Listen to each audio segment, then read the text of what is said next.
May 28, 1940. A converted conference room in the basement of the Admiralty Building, London. 9 men sat around a mahogany table while the fate of Western civilization hung in the balance.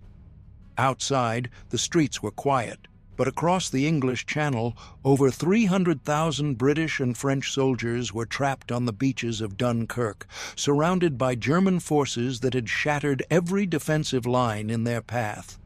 The French government was collapsing. The British Expeditionary Force faced annihilation. And in that basement room, the British War Cabinet was debating whether to seek terms with Adolf Hitler. The man leading the argument for negotiation was Lord Halifax, the Foreign Secretary. His logic was coldly rational. Britain had no army left on the continent. France would surrender within weeks. The Luftwaffe controlled the skies over Europe. German panzer divisions had proven unstoppable. Halifax argued that Britain should approach Mussolini to mediate peace talks with Hitler before the situation became completely hopeless, get the best terms possible while Britain still had bargaining chips. Save what could be saved. Live to fight another day, perhaps, when circumstances were more favorable. The numbers supported Halifax's position. Britain had sent its entire professional army to France, nearly 400,000 men. Most of their equipment was abandoned on French beaches. The Royal Air Force had lost over 450 aircraft in 2 weeks. Britain's tank production was barely 100 units per month. Germany was producing over 300. The British Army at home had perhaps 500 artillery pieces. They'd need thousands to defend against invasion. Most critically, Britain was alone. The Soviet Union had a non-aggression pact with Hitler. The United States was neutral and showed no signs of entering the war. Every military calculation, every strategic assessment, every rational analysis pointed to the same conclusion. Britain could not win. Then Winston Churchill spoke. He'd been Prime Minister for exactly 18 days. His voice was steady, deliberate, and utterly unyielding. Nations which went down fighting rose again, he said. Those which surrendered tamely were finished. He wasn't proposing a strategy. He was stating a principle that would define the next 5 years of human history. Before we continue, I'd love to know where you're watching from and whether you'd heard this full story before. Drop a comment below and let me know. And if you find these deep dives into decisive moments valuable, I hope you'll subscribe to the channel. These stories take serious research to get right, and knowing you're watching makes it all worthwhile. What Churchill understood, and what Halifax could not see, was that negotiation with Hitler was not a tactical option. It was strategic suicide, not because of what Hitler might demand in 1940, but because of what any agreement would mean for Britain's future. Churchill had studied Hitler's pattern of behavior since 1933. He'd watched Hitler remilitarize the Rhineland in violation of Versailles. He'd seen the Anschluss with Austria achieved through intimidation and the threat of force. He'd observed the dismemberment of Czechoslovakia, first at Munich, then through outright invasion 6 months later. He'd witnessed the invasion of Poland despite explicit guarantees. Every agreement Hitler signed became worthless the moment it no longer served his purposes. Every promise was tactical, never binding. The fundamental question wasn't whether Britain could negotiate favorable terms.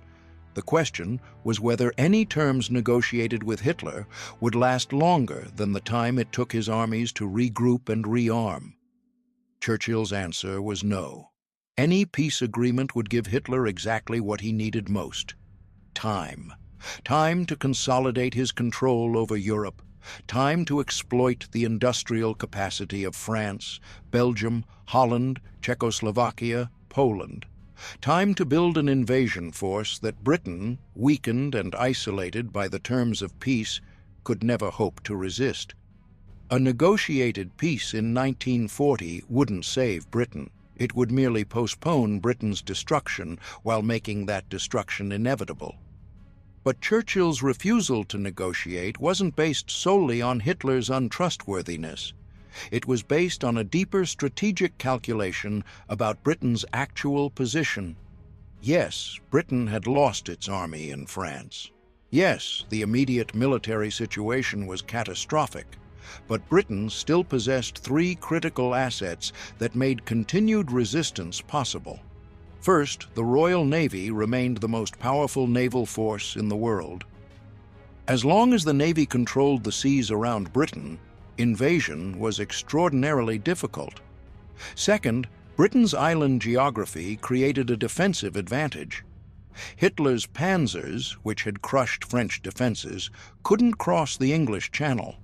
Any invasion would require air superiority and a massive amphibious operation against a defended coastline.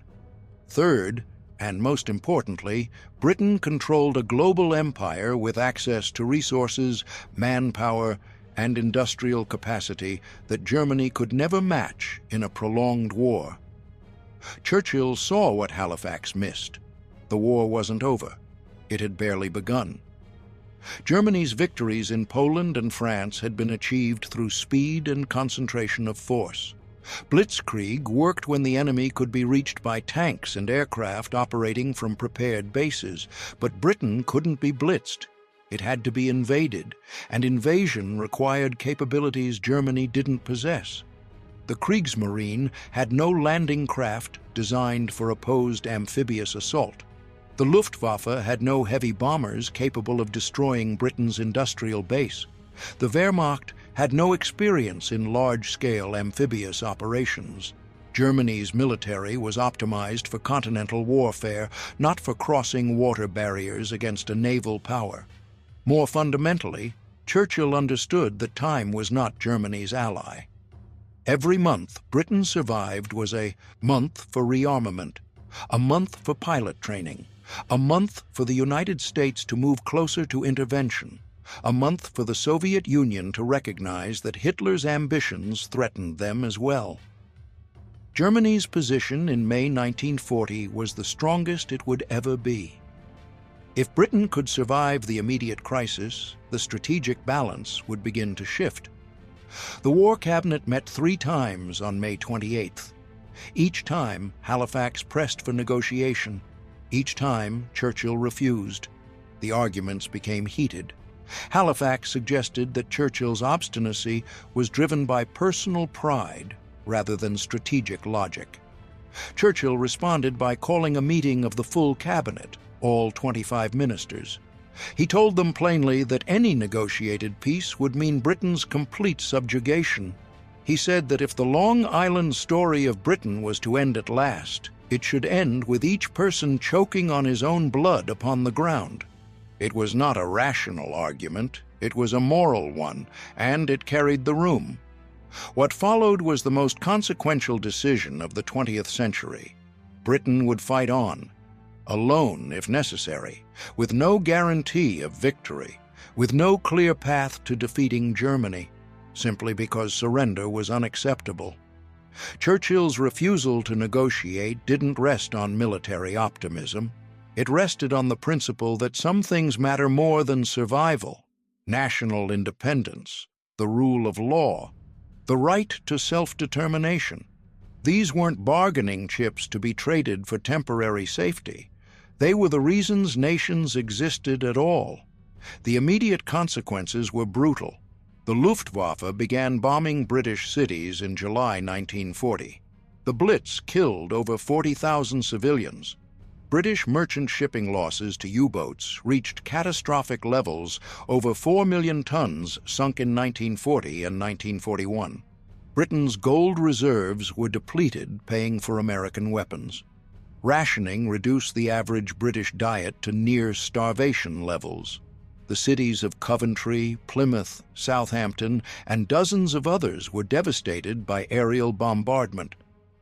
Churchill's decision to fight on meant that British civilians would die in their homes, that British cities would burn, that the entire nation would be pushed to the edge of collapse. But Churchill had calculated correctly.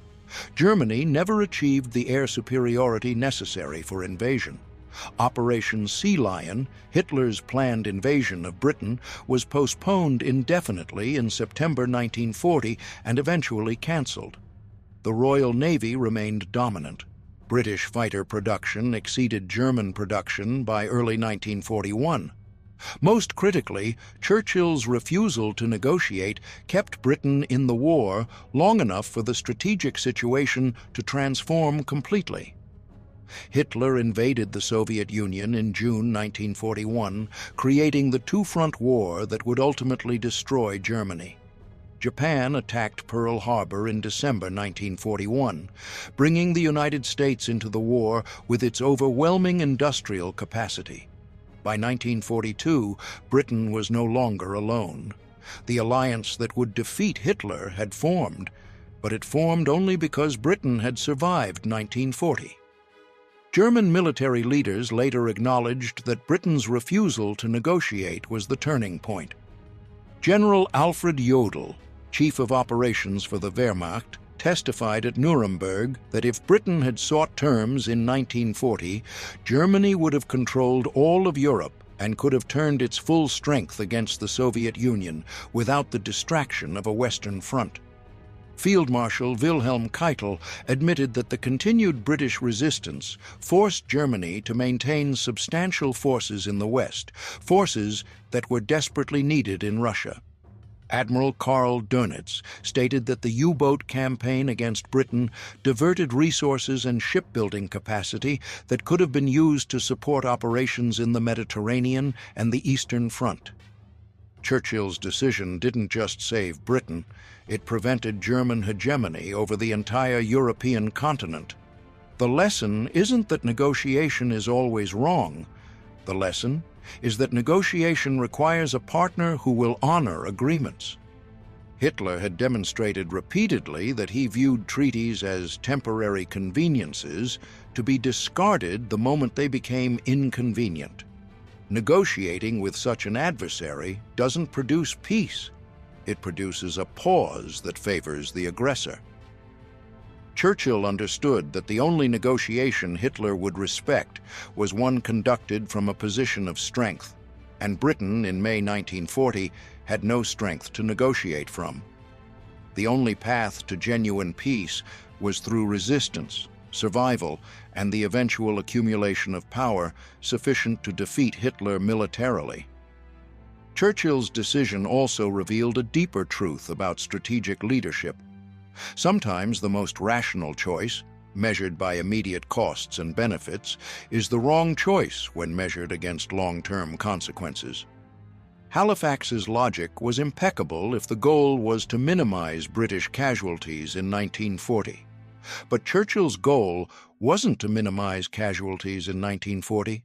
It was to ensure that Britain still existed as an independent nation in 1945. He was willing to accept catastrophic short-term costs to preserve long-term strategic viability. He understood that nations, like individuals, sometimes face choices where all options are terrible, and the only question is which terrible option preserves the possibility of a better future. This principle echoes through military and political history. In 1950, South Korea faced annihilation by North Korean forces backed by the Soviet Union and China. The rational choice appeared to be negotiated partition. Instead, President Truman committed American forces to defend South Korea, accepting the risk of a wider war. The result was a brutal 3-year conflict that killed millions. But South Korea survived as an independent nation and eventually became one of the world's most prosperous democracies. In 1962, President Kennedy faced Soviet nuclear missiles in Cuba. The rational choice appeared to be accepting their presence to avoid nuclear war.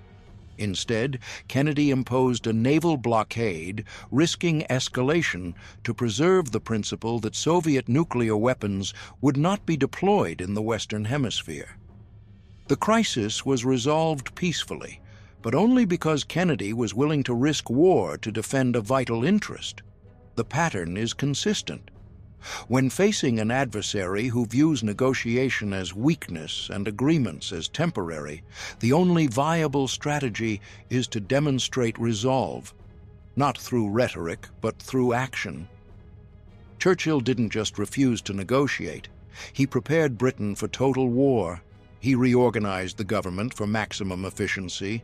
He appointed competent commanders and removed those who failed. He established the Special Operations Executive to conduct sabotage and resistance operations across occupied Europe. He forged the alliance with the United States through personal diplomacy with Roosevelt, culminating in Lend-Lease and eventual American entry into the war. He maintained morale through speeches that acknowledged the horror of Britain's situation while insisting that victory was possible. Most importantly, Churchill never pretended that resistance would be easy or cheap. He told the British people that he had nothing to offer but blood, toil, tears, and sweat. He warned that the Battle of Britain would determine the survival of Christian civilization. He promised that Britain would fight on the beaches, in the fields, in the streets, and in the hills, and would never surrender. These weren't empty promises. They were accurate descriptions of what resistance would require, and the British people, understanding the stakes, accepted the cost. By 1945, Britain had suffered over 450,000 dead, military and civilian combined. Its cities were scarred by bombing. Its economy was shattered. Its empire was beginning the process of dissolution that would be complete within 2 decades. Britain emerged from the war victorious but exhausted, no longer a superpower, dependent on American economic aid to rebuild.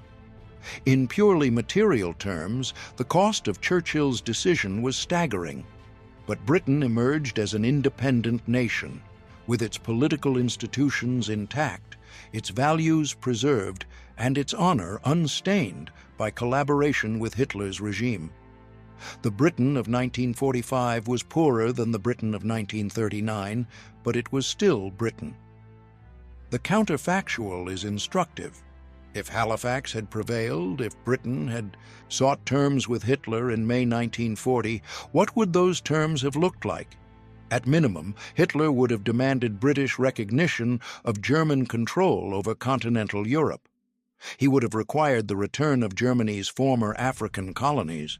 He would have insisted on limitations to the Royal Navy to ensure it couldn't threaten German interests.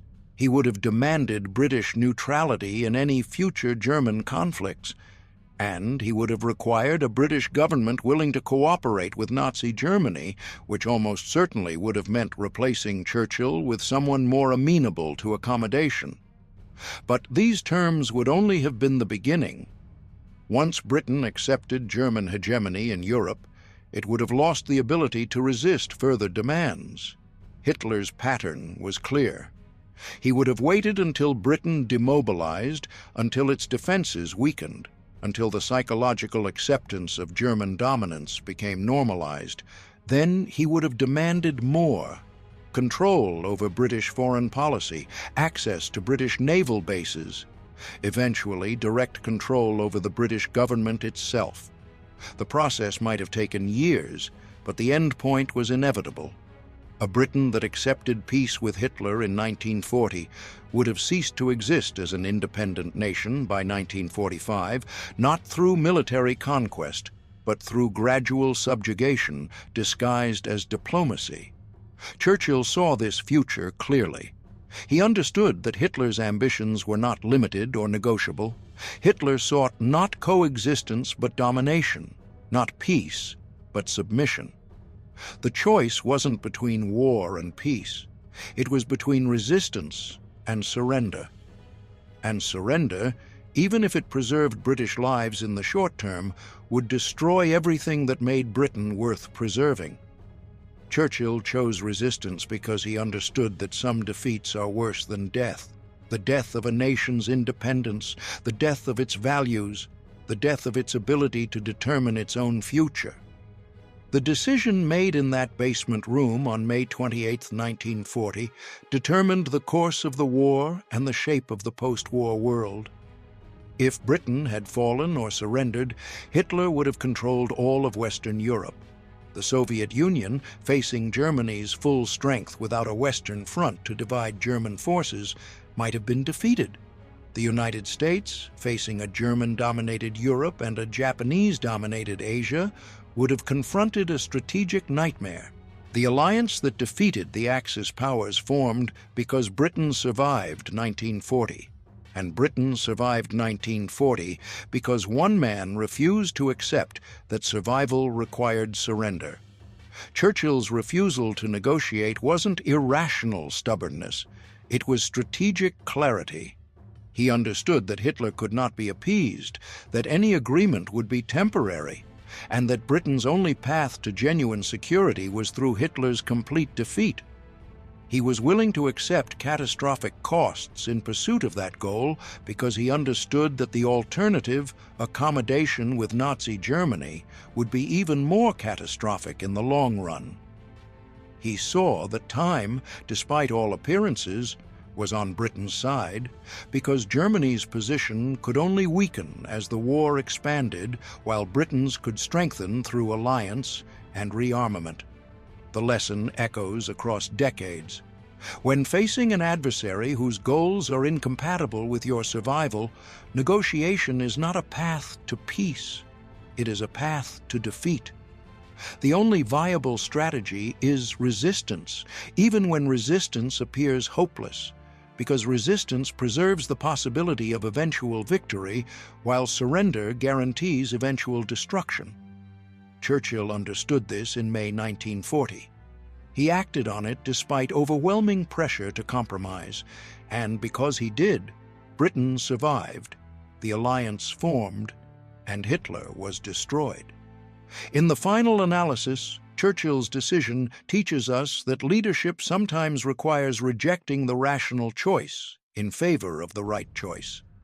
That survival without independence is not survival at all.